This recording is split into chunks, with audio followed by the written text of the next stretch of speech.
अजीज दोस्तों नमस्कार। अजीज दोस्तों, वेनेजुएला का इतना छोटा सा ऑपरेशन पूरा हो गया। प्रेसिडेंट को उठा के ले गए, उसकी बीवी को बेडरूम से घसीटते हुए उठा के लेके गए। कहाँ है दुनिया का कानून? मुझे किसी ने पूछा कि आरिफ भाई ये तो वार क्राइम्स हैं। मैंने कहा वार क्राइम्स छोटे कंट्रीज के लिए होते हैं, बड़े कंट्रीज के लिए नहीं होते हैं। इस एक छोटे से ऑपरेशन से डोनाल्ड ट्रंप ने इतना कुछ साबित कर दिया है कि दुनिया हिल के रह गई है। सबसे पहली बात वो ये है कि दुनिया का कोई दूसरा मुल्क ये काम नहीं कर सकता।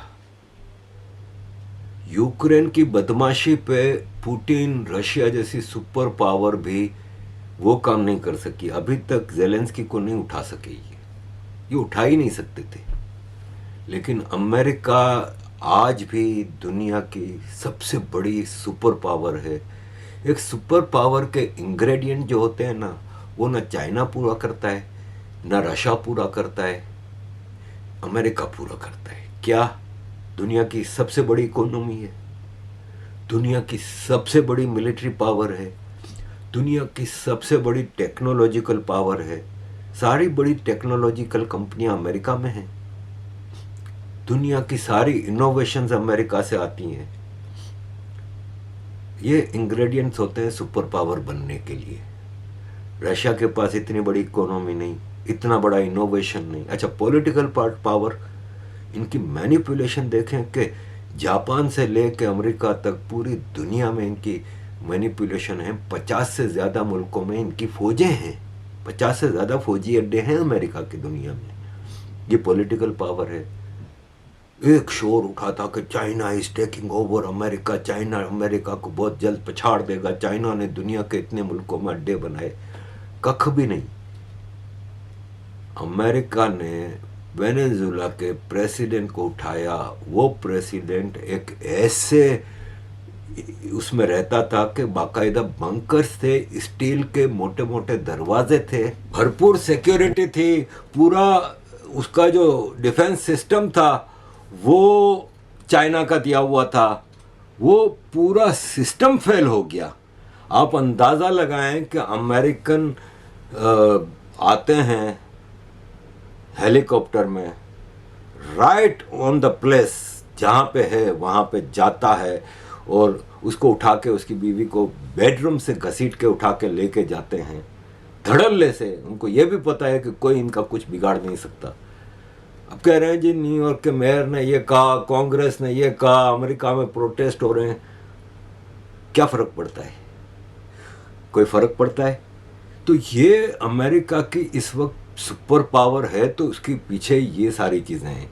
चाइना के तो डिफेंस सिस्टम का तो पोल खुल गया। और याद होगा कि चाइना ने आज से कुछ अरसे पहले पाकिस्तान के हवाले से कहा था कि पाकिस्तान हमारे दिए हुए हथियारों की कॉपियां अमेरिका को देता है, जिससे हमारी टेक्नोलॉजी एक्सपोज हो जाती है। तो अमेरिका तक पहुंचने के लिए अभी इन लोगों को बहुत दूर जाना है। और असल खेल अभी वेनेजुएला नहीं है। देखें, असल खेल तो मिडिल ईस्ट है।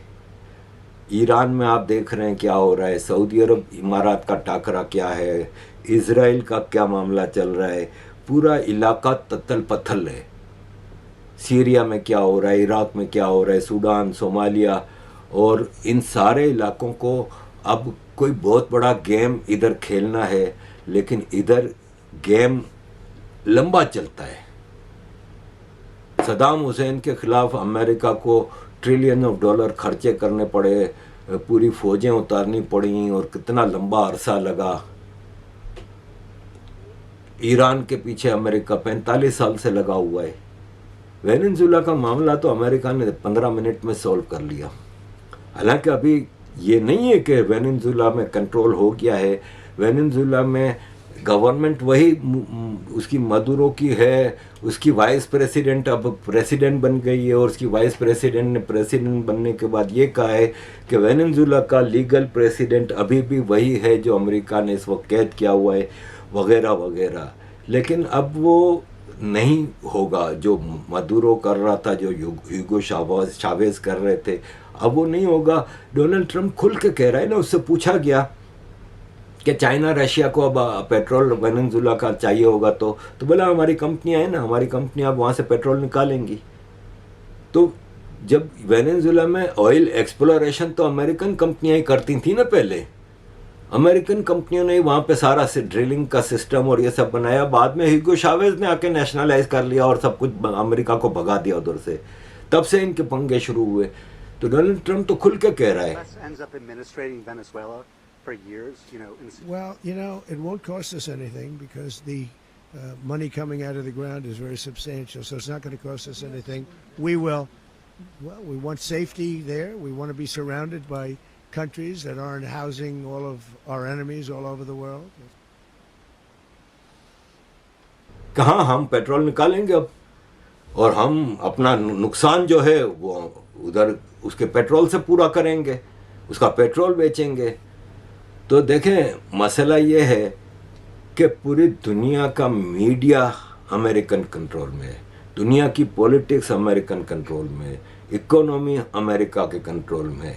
ब्रिक्स आई, ब्रिक्स ने कहा कि हम डॉलर को कमज़ोर कर देंगे, तो पेट्रो डॉलर था ना भाई। सऊदी अरब के साथ मिलके, ओपेक के साथ मिलके इन्होंने पेट्रो डॉलर किया था। डॉलर को पेट्रोल से अटैच करने से आज पूरी दुनिया में सारा ट्रेड पे डॉलर पे होता है। ब्रिक्स ने कहा नहीं, हम अपनी करेंसीज में करेंगे, ये करेंगे, वो करेंगे। अमेरिका तमाशा देखता रहा। आज अब दुनिया का सबसे सस्ता से तेल है ना, पेट्रोल है ना, वो वेनेजुला से निकलेगा, वो अमेरिकन कंपनीज बेचेंगी। किसको पेट्रोल नहीं चाहिए, किसको सस्ता पेट्रोल नहीं चाहिए, तो सब डॉलर में आके इधर ही से खरीदेंगे। The US is deliberately out to rip up any semblance or shred of international law. I don't know how Europe will feel when the United States invades Greenland, but don't be surprised when it happens. Trump has announced it. He has announced it again and again, and it's very, very likely to happen. One day, Trump will say we have a national emergency, and Greenland will be occupied, and then probably Europe will say, "Oh, thank you, U.S." It could have been worse. This is how things are right now. Principles, who needs them? और ये है कि एक ऐसा खतरनाक काम हुआ है। देखें, ये दुनिया में सबसे बड़े जेनोसाइड की एक लिस्ट पूरी दुनिया में चलती है कि नंबर 1 पे चाइना का माओ ज़ेडुंग है जिसने 78 मिलियन लोग मारे। दूसरे नंबर पे जोसेफ स्टालिन जिसने 23 मिलियन मारे। फिर हिटलर है। लाइन से इनमें से सिर्फ एक बेल्जियम का किंग लियोपोल्ड है जिसने कोंगो में एक जेनोसाइड किया था, और उसने वो चौथे नंबर पे है। आपको अमेरिकन जेनोसाइड नज़र नहीं आते? अमेरिका ने 20 से 30 मिलियन लोग मारे हैं दूसरी वर्ल्ड वॉर के बाद। वो आपको कहीं नज़र नहीं आएगा। मिलियन से ज़्यादा सीरिया में लोग मारे गए। Iraq, Afghanistan, Libya, Yemen, Somalia, मतलब आप देखें पूरा रीजन भरा पड़ा है। वो जेनोसाइड नहीं होते क्योंकि प्रोपेगेंडा भी इनके हाथ में है, मीडिया इनके हाथ में है। सोशल मीडिया की बात करें कि आज दुनिया में सबसे बड़ा सच का फ्लैग बेरर जो है सोशल मीडिया है। किसके पास है भाई सोशल मीडिया? सोशल मीडिया की बड़ी कंपनियां कौन सी हैं? Twitter, Facebook, Instagram, WhatsApp, even TikTok Chinese company है, लेकिन अमेरिका तो भाई साहब सब कुछ तो अमेरिका के पास है। तो ऐसे में हर इलाके में अमेरिका का एक अड्डा मौजूद है, लीगल या इलीगल। जैसे पाकिस्तान, अफ़गानिस्तान में अभी जो 2 दिन पहले एक ड्रोन अफ़गानियों ने गिराया, अमेरिकन ड्रोन था। कहाँ से उड़ा था भाई? शम्सी एयरबेस। शम्सी एयरबेस कहाँ है? पाकिस्तान में। किसके कंट्रोल में? मुशर्रफ ने अमेरिका को कॉन्ट्रैक्ट के साथ जरिए दिया था, आज तक है। वहाँ पे पाकिस्तान आर्मी की गाड़ियाँ चौकियों से आगे बगैर इजाज़त के नहीं जा सकती। पाकिस्तान आर्मी की गाड़ियाँ, पाकिस्तान के अंदर शमसी एयरबेस अमेरिका ऑपरेट कर रहा है। इनको हर कुछ किलोमीटर के बाद इनका अड्डा मौजूद है। अब ये जो मिडिल ईस्ट में इन्होंने खेल खेलना है, इमारात, कतर, कुवैत, सऊदी अरब, जॉर्डन, इजिप्ट, सीरिया, इजराइल, फिर एक ईरान छोड़ के पाकिस्तान, इस पूरे रीजन पे तो इनका कंट्रोल है। अब ईरान में क्या खेल खेलने जा रहे हैं ये देखा जाएगा। ईरान अगर फॉल करता है अमेरिका को,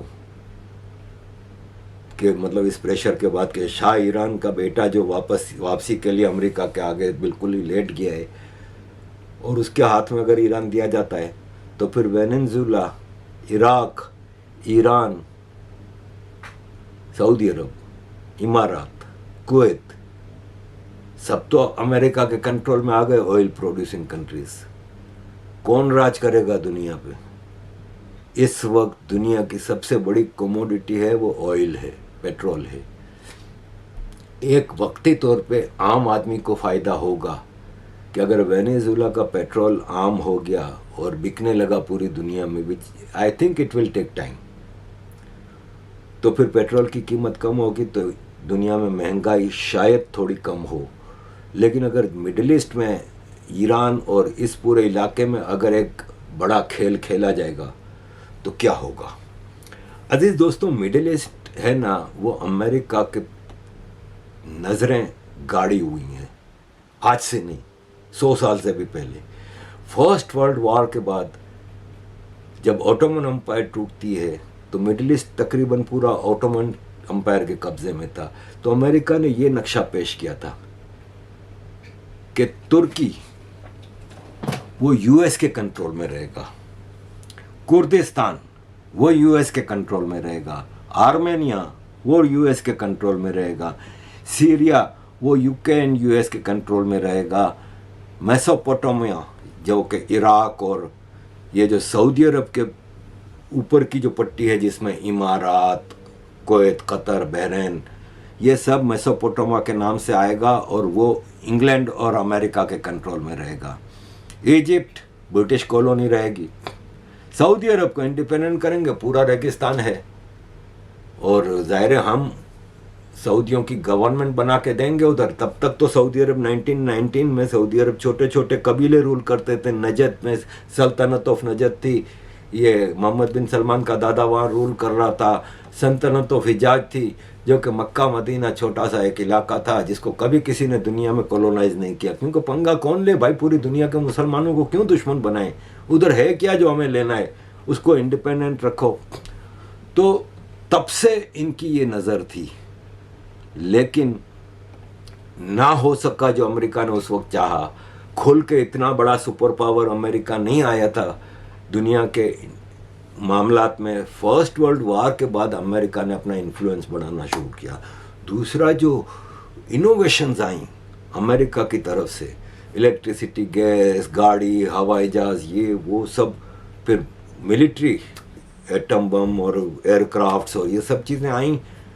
तो सेकेंड वर्ल्ड वॉर एक ऐसा वाक़या था जो अमेरिका को पूरी दुनिया में सुपर पावर के तौर पे रजिस्टर कराया, और उस पर जो स्टैंप लगती है ना, वो थी जापान पे 2 एटम बम मार के अमेरिका ने दुनिया को बता दिया कि भाई बैलेंस ऑफ पावर किसके पास है।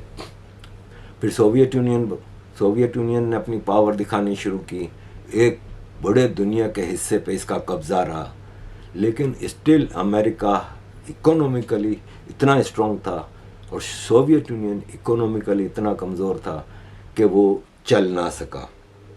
अब जो मुद्दों के साथ ये कर रहे हैं, और देख लें कि ये पुतिन है, ये कद्दाफी से मिला गया, बशर अल असद से मिला गया, मुद्दों से मिला गया। रशिया और चाइना कितना भी पावरफुल हो लें, वो अमेरिका के करीब भी नहीं फटक सकते। अमेरिका की पावर देखें कि ढूंढ ढांड के भी पाकिस्तान से उसामा बिन लादेन को उठा के लेके गए, ढूंढ ढांड के इराक में एक छोटे से 6x8 के अंडरग्राउंड इलाके में, जहाँ पे सदाम हुसैन छुपा हुआ था, वहाँ से उसको लेके जाते हैं। एक पंखा लगा हुआ था, पूरा अंडरग्राउंड उठा के लेके जाते हैं। मैनुअल नोरेगा उसको पनामा से उठा के लेके गए, जैसे ह्यूगो चावेज को लेके, जैसे मुदोरो को लेके गए। और डोनाल्ड ट्रंप कह रहा था मुझे नोबेल पीस प्राइज चाहिए। इसने हिस्ट्री का पहला अमेरिकन प्रेसिडेंट है जिसने एक साल में इन कंट्रीज के ऊपर हमला किया है। Afghanistan, Iraq, Yemen, Syria, Libya, Iran, Somalia, Nigeria, Venezuela. तो अजीज दोस्तों, अभी दिल्ली दूरस्थ। और फिर एक और बात मैं बता दूं कि खाली पेट्रोल नहीं है वेनेजुला में। वेनेजुला के पास 10,000 टन गोल्ड माइन में गोल्ड दबा हुआ पड़ा है। 10,000 टन। $4,000 का एक आउंस है इस वक्त सोना। 1.4 ट्रिलियन डॉलर का सोना है। फिर कोल्टन, जिसको कि गोल्ड से भी महंगा कहा जाता है, ये ब्लू गोल्ड कहलाता है कोल्टन। ये ईवी बैटरीज, स्मार्टफोन, कंप्यूटर्स, गाड़ियाँ, इलेक्ट्रॉनिक गाड़ियाँ, ये सब की बैटरीज के लिए ज़रूरी है। $100 बिलियन का कोल्टन है। और 161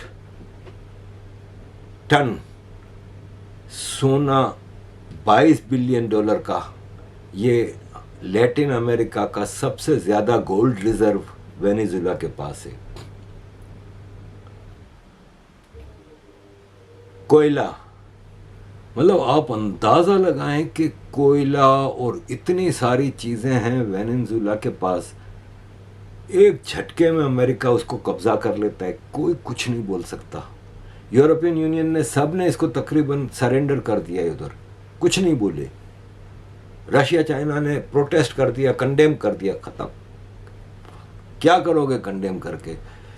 चाइना का डेलीगेशन जाके मिलता है मदुरो से और कुछ ही घंटों बाद मदुरो उठा लिया जाता है।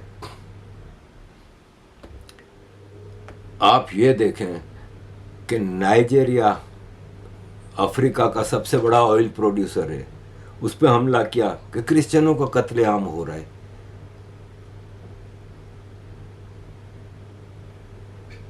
अजीज दोस्तों, अभी यूरोपियन यूनियन भी डरा हुआ है, क्योंकि ट्रंप ने आते ही अपना एजेंडा एक्सपोज कर दिया था कि मैं ग्रीनलैंड भी लूंगा, डेनमार्क का है। अब यूरोपियन यूनियन भी सोच रही है कि जिस दिन ट्रंप ने चुपचाप ग्रीनलैंड ले लिया, जो कि नो वन लैंड है, ग्रीनलैंड में कोई इंसान तो रहते नहीं है, अगर ये वहां पे अपनी फौज भेज के कहता है कि आज से ग्रीनलैंड मेरा है, इसका कौन बिगाड़ सकता है? कुछ, कोई भी इसका कुछ बिगाड़ सकता है? कनाडा, इसने कहा था कनाडा हमारा 51st स्टेट है। तो बड़े खतरनाक सिनारियो चल रहे हैं। इतने खतरनाक सिनारियो में समझ नहीं आ रही कि क्या लंबा खेल खेला जा रहा है। मिडिल ईस्ट का गेम इतना खतरनाक है कि मैं जितना स्टडी करता हूं मेरे रोंगटे खड़े हो जाते हैं। म्यांमार, बांग्लादेश से लेके तुर्की, इस पूरे रीजन की ज्योग्राफी चेंज करने का काम हो रहा है। इसमें इंडिया एक खतरनाक सिचुएशन को फेस कर रहा है, और यह है कि अवैसी साहब ने इस पे कहा है, आज हमने देखा कि वेनेजुएला में ट्रंप ने अपनी फौज को भिजाकर वहां के एक जमहूरी तौर पर मुंतखब शुदा सदर को एक मुल्क से, उसी के मुल्क से उठाकर अमेरिका लेकर चले गए। नरेंद्र मोदी जी, अमित शाह, देवेंद्र फडणवीस, जब ट्रंप अपनी फौज को भिजाकर वेनेजुएला से कदमी को उठा सकता है, जब सऊदी अरब यमन में मुखल्ला के पोर्ट पर बमबारी कर सकता है, मोदी जी हम आपको कह रहे हैं, आप पाकिस्तान में भिजाकर जो मुंबई की सड़कों पर साजिश करने वाले 9/11 के जालिम लोग हैं, चाहे वो मसूद अजहर हो या फिर लश्कर तैयबा का वो जालिम शैतान हो, मोदी जी 56 इंच का सीना है तो भिजाकर उठाकर लाओ। अगर ट्रम्प कर सकता है तो क्या आप कम है? जब ट्रम्प कर सकता है तो आपको भी करना पड़ेगा, क्योंकि मोदी ने कहा था अब की बार ट्रम्प सरकार। तो मेरे भाई, मुझे मालूम कि आज के भाषण के कि जिस तरह मुदोरो को वो ले गया ड्रग टेररिज्म के नाम पे डोनाल्ड ट्रंप, ऐसे भारत को चाहिए कि आसिम मुनीर को उठा के ले जाए। भाई साहब, आसिम मुनीर डोनाल्ड ट्रंप का कुत्ता है, पालतू कुत्ता। फर्क है। मुदोरो के पीछे कोई नहीं था। चाइना रशिया इस वक्त अपनी में पड़े हुए हैं। वो मुदोरो तो क्या किसी को बचाने के लिए आगे नहीं जा सकते। रशिया जो है वो अपनी यूक्रेन वार में फंसा हुआ है। यूक्रेन वार इतने सालों से चल रही है, जाहिर इकोनॉमी पे फर्क पड़ता है। ब्लैक इकोनॉमी कब तक चलेगी? पूरा एम्बार्गो चल रहा है। इंडिया ने, चाइना ने पेट्रोल खरीद लिया, ठीक है। चाइना बबल है, इकोनॉमी इसकी इतनी है, एक्सपोर्ट इतनी है, सब बबल है। मेरे पास चाइना की इतनी मैंने रिसर्च की है कि मैं 2 वीडियो अलग अलग बनाना चाह रहा हूँ उस पर, वो आपके सामने मैं पेश करूँगा। तो और रहा सवाल तो कौन आएगा मुदोरो को बचाने? किसी को बचाने कोई नहीं आ सकता। अजीज दोस्तों, और भी बहुत कुछ है, लेकिन मैं समझता हूँ यहाँ तक काफ़ी है। तो थैंक यू वेरी मच अजीज दोस्तों for all your support. Kindly keep supporting.